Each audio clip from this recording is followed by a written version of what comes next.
स्वागत है फ्रेंड्स एक नई वीडियो में। इस पूरे वीडियो में हम लोग आज बात करेंगे एसएससी फॉर्म फिलअप प्रोसेस के बारे में। मैं एक एक स्टेप में आपको दिखाऊंगा कैसे कैसे आप एसएससी में रजिस्ट्रेशन करेंगे। उससे पहले मैं आपको बता देना चाहता हूं कि अगर आपने एसएससी का कभी भी कोई भी रजिस्ट्रेशन या फॉर्म भरा है तो आपको यहां पर दोबारा रजिस्ट्रेशन करने की जरूरत नहीं होगी। आप अपने पुराने रजिस्ट्रेशन नंबर पासवर्ड को उपयोग करके आप यहां पर दोबारा फॉर्म भर सकते हैं। अगर आप नए कैंडिडेट हैं तो आपको सबसे पहले न्यू यूजर पे आपको क्लिक करना होगा और यहां पर सबसे पहले आपको अपना रजिस्ट्रेशन करना होगा। आप देखेंगे जैसे ही आप न्यू यूजर पे क्लिक करेंगे यहाँ पर आपको रजिस्ट्रेशन का पेज खुल जाएगा। यहाँ पर आपको 3 स्टेप में ये रजिस्ट्रेशन करना होगा। सबसे पहले आप अपनी बेसिक डिटेल में जो भी आपका डिटेल है वो आपको यहाँ पर भरना होगा। सबसे पहला सवाल है आपके पास आधार कार्ड है तो आप यहाँ पर यस करेंगे और अपने आधार कार्ड का नंबर देंगे। अगर आप अपने आधार कार्ड का नंबर नहीं देना चाहते हैं, किसी और डॉक्यूमेंट के थ्रू आप फॉर्म भरेंगे तो यहाँ पर आप इसको नो करेंगे और यहाँ पर नीचे आईडी में आपको सेलेक्ट आईडी में आप अपने driving licence, PAN card, passport, voter ID कोई भी एक आईडी का उपयोग करके इस फॉर्म को भर सकते हैं। तो यहाँ पर मैं आधार कार्ड का उपयोग करता हूँ और यहाँ पर अपने आधार कार्ड का नंबर को मैं यहाँ पर इंटर कर देता हूँ। आधार कार्ड नंबर आप जो भी ऊपर देंगे वही सेम नंबर आपको नीचे भी देना है। ये चीज आपको ध्यान से देख लेना है। सेम होने के बाद आप नीचे आएंगे और यहाँ पर आप देखेंगे आपके 2 का ए में आपको अपना नाम दे देना है। जो भी आपका नाम हो वो आप अपना नाम पूरा देंगे। उसके बाद नीचे सेम नाम आपको दे देना। वेरीफाइड नेम में भी नीचे आप देखेंगे आपसे पूछा जाएगा अगर आपने फ्यूचर में कभी नाम चेंज करवाया है तो आप यहाँ पर यस करेंगे और जो आपने अभी नाम रखा है उस नाम को आप यहाँ पर देंगे। अगर कभी नहीं करवाया है तो आप इसको नो करेंगे। उसके बाद नीचे आप देखेंगे 3 का ए में आपको अपने फादर का नाम देना है तो आप अपने पिताजी का नाम पूरा देंगे जो भी आपके मैट्रिकुलेशन में है। नीचे आपको वेरीफाई फादर नेम में भी आपको सेम अपने पिताजी का नाम एंटर करना है। 4 का ए में मदर का नेम आपको अपनी माता का नाम यहाँ पर इंटर करेंगे। उसके बाद नीचे वेरीफाई मदर नेम में भी आपको सेम माता का नाम इंटर कर लेना है। डेट ऑफ बर्थ जो आपके मैट्रिकुलेशन में है वही डेट ऑफ बर्थ आपको यहाँ पर अपने इंटर करेंगे। उसके बाद same verified date of birth में भी वही डेट ऑफ बर्थ आपको यहाँ पर इंटर कर लेना है। डेट ऑफ बर्थ मैच होने के बाद उसके बाद नीचे आप आएंगे, यहाँ पर आपसे मैट्रिकुलेशन का डिटेल पूछा जाएगा। क्लास 10th का ही डिटेल आप यहाँ पर देंगे। तो आपने अपना क्लास 10th जिस भी बोर्ड से दिया हुआ है, अगर आपने सीबीएसई से दिया हुआ है, आईसीएसई बोर्ड है, अगर आपका कोई स्टेट बोर्ड है तो आप अपने स्टेट बोर्ड को सिलेक्ट कर सकते हैं या फिर अगर आपका सीबीएसई है तो सीबीएसई को आप सिलेक्ट करेंगे। उसके बाद वेरीफाई बोर्ड में सेम वही फिर से आपको अपना बोर्ड को सिलेक्ट कर लेना है जो बोर्ड से आपने दिया हुआ है। उसके बाद नीचे आपको रोल नंबर, ध्यान दीजिएगा रोल नंबर यहाँ पर सीबीएसई वालों को केवल रोल नंबर मिलता है, जबकि अगर आप स्टेट बोर्ड में हैं तो आपको आपका रोल कोड और रोल नंबर दोनों मिलता है। तो अगर आपकी मार्कशीट में आपका रोल कोड है तो आप अपने पहले रोल कोड को लिखेंगे, फिर इस तरीके से एक डैश देंगे। डैश देने के बाद फिर आप अपना रोल नंबर यहाँ पर इंटर करेंगे। ये चीज आपको ध्यान से एक बार में देख लेना है। थोड़ा सा आप स्पेस दे देंगे। उसी तरीके से सेम आपको यहाँ पर अपना फिर से रोल कोड लिख लेना है, एक स्पेस देंगे, फिर एक डैश लगाएंगे, फिर आपका रोल नंबर जो भी है वो आप अपना यहाँ पर इंटर करेंगे। इस तरीके से इंटर करने के बाद ईयर ऑफ पासिंग में आपने मैट्रिकुलेशन कब पास किया है वो आपको बताना होगा। उसके बाद सेम आपको पासिंग ईयर में भी वही ईयर सेलेक्ट करना होगा। यहाँ पर जेंडर बताएंगे, मेल फीमेल अपने अनुसार सेलेक्ट करेंगे। लेवल ऑफ एजुकेशन में यहाँ पर जो आपका हाईएस्ट क्वालिफिकेशन हो वो आपको डालना है। अगर आपने ग्रेजुएशन किया हुआ है तो ग्रेजुएशन को सिलेक्ट कीजिए। अगर आपने मैट्रिक ही किया हुआ है तो मैट्रिक, या फिर अगर आप इंटर हैं या पीजी हैं आप अपने अनुसार हायर एजुकेशन को सिलेक्ट कीजिए। आप नीचे आएंगे 9 का ए में आप देखेंगे आपको अपना मोबाइल नंबर इंटर करना होगा। वही मोबाइल नंबर आप यहाँ पर इंटर करेंगे जो आपके पास आपका खुद का पर्सनल हो, जो आपके अभी मोबाइल पे आपका एक ओटीपी जाएगा वो ओटीपी आपको यहाँ पर डालना होगा। सेम वेरीफाई मोबाइल नंबर में भी वही मोबाइल नंबर आप डालेंगे। उसके बाद नीचे ईमेल आईडी में जो आपके पास अपना खुद का पर्सनल ईमेल आईडी हो वो आप अपना यहाँ पर स्मॉल लेटर में इंटर करेंगे। ये चीज आपको ध्यान से देख लेना है। ईमेल आईडी का स्पेलिंग एक बार चेक करेंगे। सेम वेरीफाई ईमेल आईडी में भी वही ईमेल आईडी आपको नीचे इंटर कर लेना है। ईमेल आईडी इंटर करने के बाद आप अपने स्टेट को सिलेक्ट करेंगे, जिस स्टेट से आप बिलोंग करते हैं, जिस राज्य के निवासी हैं उस राज्य को सिलेक्ट करेंगे। उसके बाद नीचे आप सेव बटन पे क्लिक करेंगे। अगर आपने जो फॉर्म भरा है अगर आपको उसमें कोई डाउट है, कोई अगर आपको करेक्शन करनी है तो आप एक बार फिर से ऊपर से नीचे वेरीफाई करेंगे। उसके बाद ही आप सेव बटन पे क्लिक करेंगे। जैसे आप सेव करेंगे आपसे कंफर्म का मैसेज पूछेगा। अगर आपका मोबाइल नंबर और ईमेल आईडी दोनों सही है तो आप नीचे कंफर्म बटन पे क्लिक करेंगे। कंफर्म करने के बाद आप देखेंगे आपके सामने आपको एक मैसेज दिखेगा। 14 दिन का आपके पास समय होता है। आपका रजिस्ट्रेशन नंबर आपके मोबाइल और ईमेल आईडी पर भेज दिया गया होगा। आप यहाँ पर क्लोज करेंगे और यहाँ पर अगर आप देखेंगे सीधे आपको आपका रजिस्ट्रेशन नंबर दिख जाएगा। आप इस रजिस्ट्रेशन नंबर को कॉपी कर लेंगे। कॉपी करने के बाद आप फिर से ओके बटन पे क्लिक करेंगे और यहाँ पर आप देखेंगे एसएससी की फिर से आप ऑफिशियल वेबसाइट पे चले आए हैं। आप यहाँ पर देखेंगे आप एसएससी की सीधे ऑफिशियल वेबसाइट पे चले आए हैं। जो रजिस्ट्रेशन नंबर आपको मिला है, जो आपने वहां से कॉपी किया था, वो रजिस्ट्रेशन नंबर यहाँ पर एंटर करेंगे और आपके मोबाइल फोन पे या आपके ईमेल आईडी पे एक पासवर्ड गया होगा, उस पासवर्ड को आप यहाँ पर डालेंगे। पासवर्ड को डालने के बाद जो कैप्चा आपको दिख रही होगी, वो कैप्चा आप सेम यहाँ पर एंटर करेंगे स्मॉल कैपिटल देख करके। उसके बाद नीचे लॉगिन बटन पे क्लिक करेंगे। अब आप यहाँ पर अगर देखेंगे तो आपके सामने dear candidate your first login है। आपको सबसे पहले अपना पासवर्ड चेंज करना होगा, तो आपका ईमेल आईडी और आपका रजिस्ट्रेशन नंबर यहाँ पर देखने को मिलेगा। ओल्ड पासवर्ड में जो आपके मोबाइल पे पासवर्ड आया था ईमेल आईडी पे, वो पासवर्ड आप यहाँ पर एंटर करेंगे। न्यू पासवर्ड में आपको एक नया पासवर्ड बनाना होगा, तो कुछ स्मॉल लेटर, कुछ कैपिटल लेटर, कुछ नंबर्स को मिला करके आप यहाँ पर पासवर्ड को बना लेंगे। यहाँ पर पासवर्ड को बनाने के बाद आप नीचे सबमिट बटन पे क्लिक करेंगे। यहाँ पर आप देखेंगे आपका पासवर्ड सक्सेसफुल तरीके से चेंज हो गया। अब आपको फिर से लॉगिन करना है, आप इसको क्लोज करेंगे। अब आप यहाँ पर आप अपना रजिस्ट्रेशन नंबर और जो पासवर्ड आपने अभी बनाया है उस पासवर्ड को यहाँ पर डालेंगे। पासवर्ड को डालने के बाद जो भी कैप्चा आपको दिख रहेगी उस कैप्चा कोड को आप यहाँ पर डालेंगे। कैप्चा डालने के बाद नीचे लॉगिन बटन पे क्लिक करेंगे। आप जैसे ही लॉगिन करेंगे आपको सबसे पहले आपका रजिस्ट्रेशन नंबर आपको देखने को मिल जाएगा। आप यहाँ पर देखेंगे आपका सारा डिटेल देखने को मिलेगा। अगर आपको अभी कोई डाउट है, कोई इसमें चेंजेस करना है, तो यहाँ पर अगर आप देखेंगे तो एडिट का ऑप्शन है। आप चाहे तो एडिट करके इसमें जो भी आपने भरा है वो एक बार चेंज जरूर कर सकते हैं। अगर आपका सब कुछ सही है तो आप सबसे नीचे चले आएंगे। नीचे आने के बाद अगर आप यहाँ पर देखेंगे नेक्स्ट का बटन आपको देखने को मिलेगा। अगर सब कुछ सही है तो आप नेक्स्ट बटन पे क्लिक करेंगे और आप अगले स्टेप में चले आएंगे। यहाँ पर आपको एडिशनल एंड कॉन्टैक्ट डिटेल में सबसे पहले आपको अपने कैटेगरी बतानी होगी। अगर आप जनरल में बिलोंग करते हो तो जनरल को टिक कर लेंगे। यहाँ पर दोनों को आपको वेरीफाई करना है। अगर ओबीसी में है तो ओबीसी को सिलेक्ट कीजिए। ईडब्ल्यूएस कैटेगरी में आते हैं तो ईडब्ल्यूएस को सिलेक्ट कीजिएगा। ऊपर नीचे आपको दोनों सिलेक्ट करना है। नेशनलिटी में आप देख सकते हैं भारतीय नागरिक है तो इंडिया पे सिलेक्ट करेंगे। अगर नेपाल, भूटान वगैरह है तो आप अपने अनुसार सिलेक्ट करेंगे। आइडेंटिफिकेशन मार्क में आपके शरीर पर कोई भी कटा हुआ या कोई तिल का निशान हो तो आप उसको दे सकते हैं।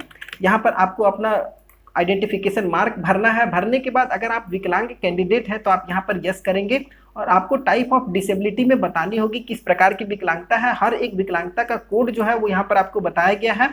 अगर विकलांग नहीं है तो आप इसको नो करेंगे। उसके बाद यहाँ पर आप देखेंगे डिसेबिलिटी सर्टिफिकेट। आपको अगर आपने डिसेबिलिटी दिया है तो आपको सर्टिफिकेट का नंबर यहाँ पर बताना होगा। अगर आपने यहाँ पर नो कर दिया तो ये सब आपको हाईलाइट नहीं होगा, इसको आपको नहीं भरना है। परमानेंट एड्रेस में जो भी आपका परमानेंट एड्रेस हो, जो आपके आधार कार्ड में इंटर हो, वो एड्रेस आप यहाँ पर फिल करेंगे। आपका रोड नंबर, विलेज का नाम, पोस्ट ऑफिस और थाना का नाम, सब कुछ आपको यहाँ पर डालना है। एड्रेस फिल करने के बाद नीचे आपको अपने स्टेट का नाम सेलेक्ट करना होगा। उसके बाद आपका जो भी स्टेट है वो ऑटोमेटिक नीचे आप उसका डिस्ट्रिक्ट आपको देखने को मिलेगा, डिस्ट्रिक्ट को सिलेक्ट करेंगे। उसके बाद आपका पिन कोड जो भी हो आप अपने पिन कोड को यहाँ पर इंटर करेंगे। पिन कोड इंटर कर लेने के बाद एक आपको ऑप्शन 16 नंबर में देखने को मिलेगा। अगर आप चाहें तो आप जो भी ऊपर लोकल एड्रेस आपने परमानेंट एड्रेस आपने फिल किया था वही अगर आपका लोकल एड्रेस है तो आप यहाँ पर डायरेक्टली यस करेंगे और ये ऑटोमेटिक एड्रेस फिल हो जाएगा। अगर आपका ये अलग है दोनों तो आप यहाँ पर नो करके इस एड्रेस को फिल करेंगे। फिल करने के बाद यहाँ पर अगर आप नीचे देखेंगे तो आपका सेव का ऑप्शन है। आपको सेव पे क्लिक करना है, ना कि नेक्स्ट पे। आप सेव पे क्लिक करेंगे और आपका ये एडिशनल कॉन्टैक्ट डिटेल सेव हो जाएगा। इसको आप क्लोज करेंगे। उसके बाद यहाँ पर लास्ट में आपको एक डिक्लेरेशन होता है जिसको आपको सर्टिफाई करना होता है। तो यहाँ पर आप आई एग्री बटन पे क्लिक करेंगे और आप यहाँ पर फाइनल सबमिट पे क्लिक करेंगे।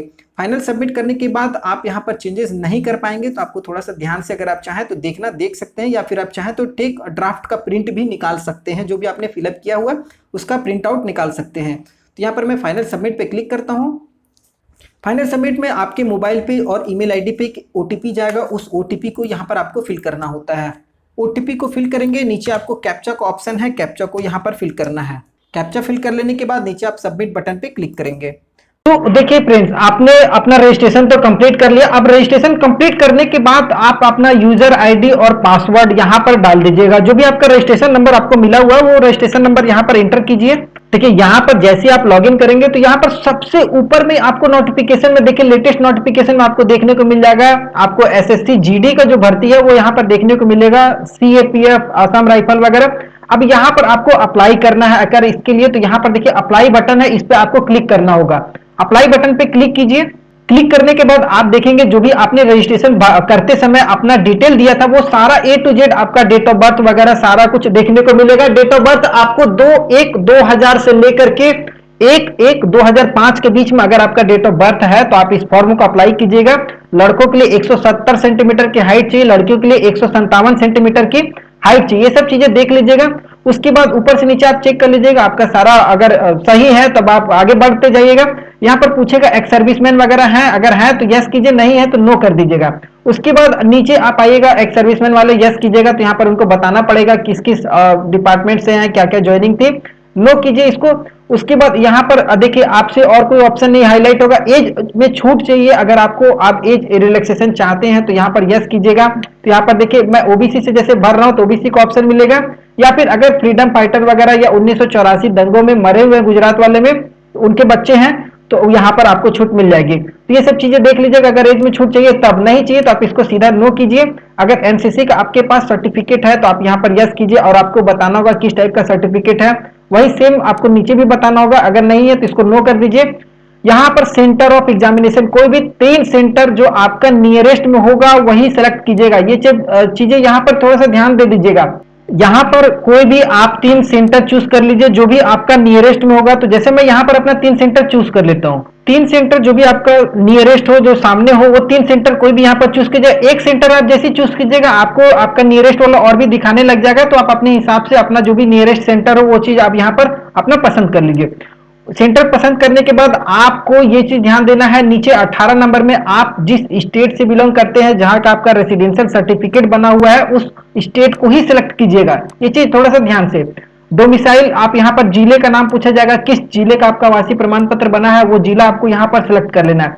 जिला को सिलेक्ट करने के बाद यहाँ पर आप देख सकते हैं have you migrated from state या ओरिजिन, अगर आप अपने जो पुश्तैनी मकान है वहां से माइग्रेट होकर के किसी अदर स्टेट में बसे हुए हैं तो आप यहाँ पर बता सकते हैं यस या नो।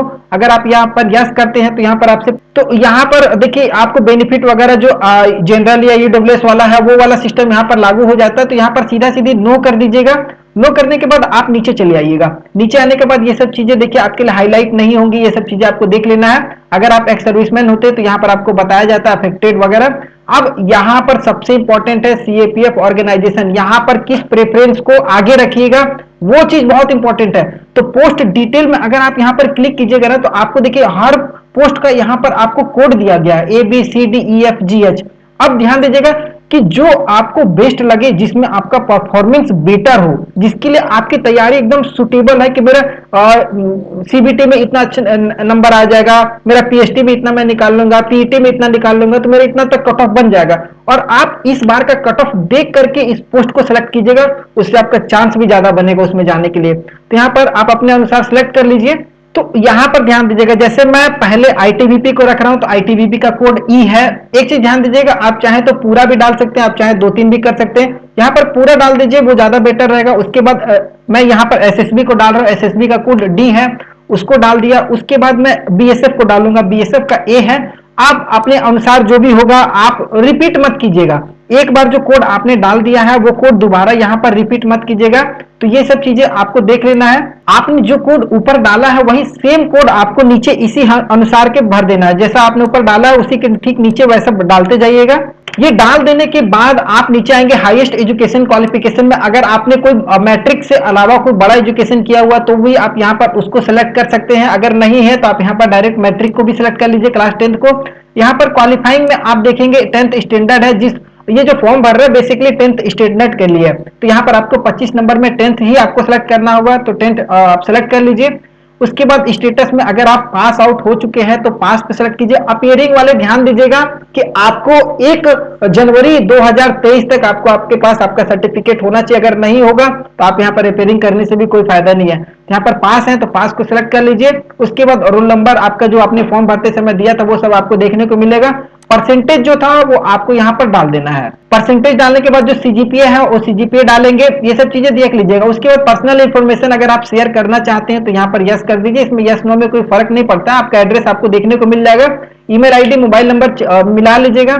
उसके बाद आप अपना फोटो यहाँ पर सिलेक्ट कीजिए, फोटो को अपलोड कीजिए। फोटो आपका देख लीजिएगा लेटेस्ट का 3 महीने का अंदर का फोटो होना चाहिए। तो ये सब चीजें आप देख लीजिएगा। फोटो सेलेक्ट कीजिएगा, यहाँ पर आप देख लीजिए फोटो आपका 3 महीने का, मैं फिर से रिपीट कर दे रहा हूँ, फोटो आपका 27 जुलाई के बाद का होना चाहिए, इससे पहले का फोटो नहीं होना चाहिए। उसके बाद यहाँ पर सिग्नेचर को अपलोड कीजिए, सिग्नेचर आपका 10 से 20 केबी का होना चाहिए। फोटो और सिग्नेचर को अपलोड करने के बाद यहाँ पर आपसे पूछा जाएगा कि फोटो आपका 27 जुलाई 2022 के बाद का है, तो आप यहाँ पर यस कीजिएगा। उसके बाद एक कंफर्मेशन मैसेज है, आई एग्री कीजिएगा। यहाँ पर जो कैप्चा दिख रहा होगा, इस कैप्चा को यहाँ पर भर लीजिएगा। कैप्चा भरने के बाद प्रीव्यू बटन पे क्लिक कीजिए, प्रीव्यू कीजिएगा। जो भी आपने भरा है वो सब कुछ चीजें आपको देखने को मिल जाएगी, ये सारी चीजें ध्यान से देख लीजिए। अगर इसमें कोई चेंज करना है तो आप एडिट या मॉडिफाई कर सकते हैं, अगर नहीं करना है तो आप इसको डायरेक्टली सबमिट कीजिए। सबमिट करेंगे, आपसे कंफर्म पूछेगा, आप इसको ओके करेंगे, आपका यहाँ पर कंफर्म हो जाएगा। अब ध्यान दीजिएगा, यहाँ पर आपसे पेमेंट के लिए पूछा जा रहा है, तो पेमेंट आपको करना जरूरी है, तो आप यहाँ पर यस बटन पे क्लिक कीजिएगा। पेमेंट करने के लिए आपके लिए ऑफलाइन ऑनलाइन दो माध्यम है। अगर आप ऑफलाइन करेंगे तो चालान वाला सिस्टम होगा, थोड़ा सा लेंदी होगा। आप ऑनलाइन को सिलेक्ट कीजिए और सबमिट बटन पे क्लिक कीजिए। सबमिट करेंगे, आपके सामने पेमेंट स्टेट बैंक का गेटवे खुल जाएगा। यहाँ पर आप चाहे तो आप यूपीआई के माध्यम से या अदर किसी भी माध्यम से पेमेंट को कर सकते हैं। तो यहाँ पर जैसे यूपीआई का माध्यम है तो मैं यूपीआई को सिलेक्ट कर लेता हूँ। यहाँ पर देखिए आपसे क्यूआर कोड का ऑप्शन मिलेगा, आप डायरेक्ट एक बारकोड आपको देखने को मिल जाएगा। उस बारकोड को आप अपने फोन पे, पेटीएम, गूगल पे किसी भी ऐप से स्कैन करके 100 रुपए का पेमेंट कर लेना है। तो यहाँ पर देखिए जैसे मैंने अपना पेमेंट अभी कंप्लीट किया है, अब देखिएगा आपको यहाँ पर पेमेंट दिख जाएगा कंप्लीट होते। देखिए यहाँ पर योर और ट्रांजेक्शन स्टेटस इज सक्सेस, अगर ये सक्सेस दिखा रहा है तभी आप समझ लीजिए यहाँ पर आपका सक्सेस हो चुका है, तभी आप समझिएगा कि आपका पेमेंट यहाँ पर कंप्लीट हो चुका है। अब आप डायरेक्टली एसएससी की वेबसाइट पे आएंगे, यहाँ पर फिर से आप अपना रजिस्ट्रेशन नंबर, पासवर्ड, कैप्चा डाल करके लॉगिन कीजिए। अब यहाँ पर ध्यान दीजिएगा, आप एप्लीकेशन स्टेटस में एक बार जरूर चेक कीजिएगा। एप्लीकेशन स्टेटस में देख लीजिए आपका सब कुछ कंप्लीट दिखा रहा, फोटो और सिग्नेचर अपलोडेड है, अप्लाई फॉर्म कंप्लीट है, पेमेंट स्टेटस भी कंप्लीट है, एप्लीकेशन यहाँ पर देखिएगा रिसीव्ड हो चुका है। अभी ये वेरीफाई होगा, वेरीफाई होने के बाद आपका बाद में पता चल जाएगा आपका फॉर्म रिजेक्ट हुआ है सबमिट, लेकिन यहाँ तक अगर इस तरीके से दिखा रहा है तो सबमिट हो चुका है। इसको क्लोज कीजिएगा। क्लोज करने के बाद यहाँ पर अगर आपका पेमेंट फंस गया है तो अब आप डबल वेरिफिकेशन ऑफ पेमेंट पे क्लिक कीजिएगा और यहाँ पर आपको 2 बार क्लिक करना है, आपका पेमेंट सक्सेस हो जाएगा। यहाँ पर ये चीज को ध्यान से देख लीजिएगा।